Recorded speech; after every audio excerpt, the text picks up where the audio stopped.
All right, my name is Rob Gann. I work for the Goose Creek Gazette and the Berkeley Independent.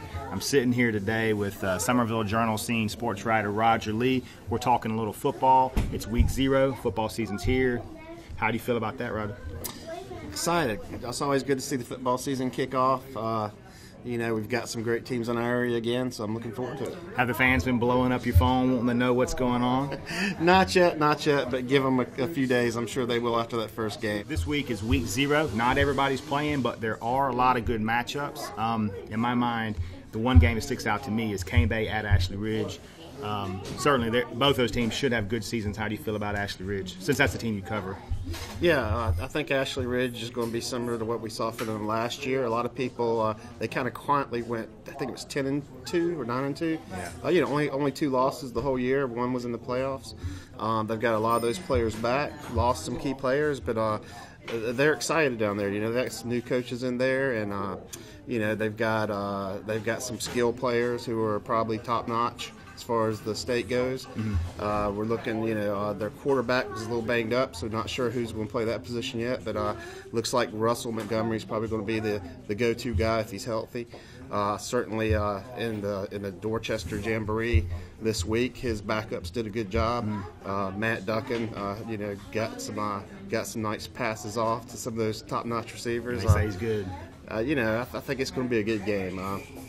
Well, let me tell you something. Let me cut Roger off right here. Let me tell you what. Don't sleep on the Cobras. I know there's been one projection out there that Cane Bay is going to go 2-8, and they're not going to be very good.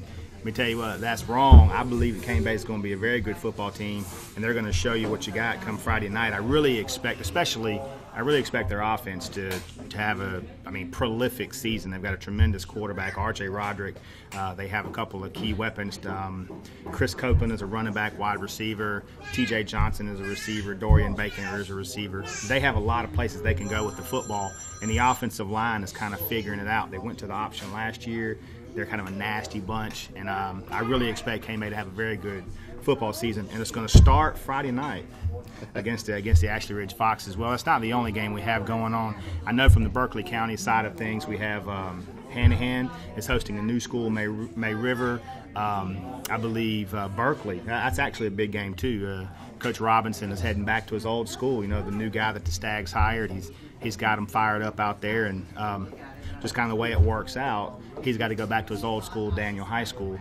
Trying to think of who else. I know Northwood Academy is on the road at Ben Lippen. That'll be a tough test for them. One more game to speak of. St. John's Christian starts their season in 8-man football. They have to go to Buford Academy. So there is some action out there for fans. I'm not sure what's going on in your area. Yeah, we also have several games involving the Somerville area schools. Somerville's 2 matchups that kind of stick out, kind of traditional football programs going head-to-head. Yeah, Somerville's going up to Spartanburg. Of course, Spartanburg's won their share of state championships. So is Somerville. I think 2014 was the last time Spartanburg was in the big dance. Those 2 teams met in a 7-on-7 situation this summer, and Joe Call says they've got a really good quarterback and the receivers are dangerous. All right, well, certainly appreciate you tuning in today.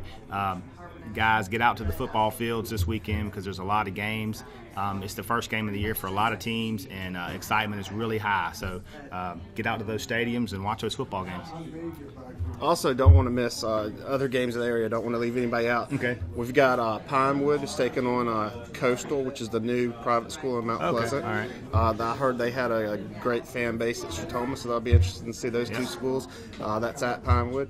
And then we have Fort Dorchester going down to Statesboro, Georgia, to participate in the Russell Classic. They're going to face a really good team in Sandy Creek. Sandy Creek, isn't it? Yeah. Sandy Creek. I think that covers most of the games, doesn't it? I believe it does. I don't think we left anything out. I will say this. I did leave out a game. I'm getting old. I can't remember everything. Timberland is going to North Myrtle Beach. That's a pretty intriguing matchup.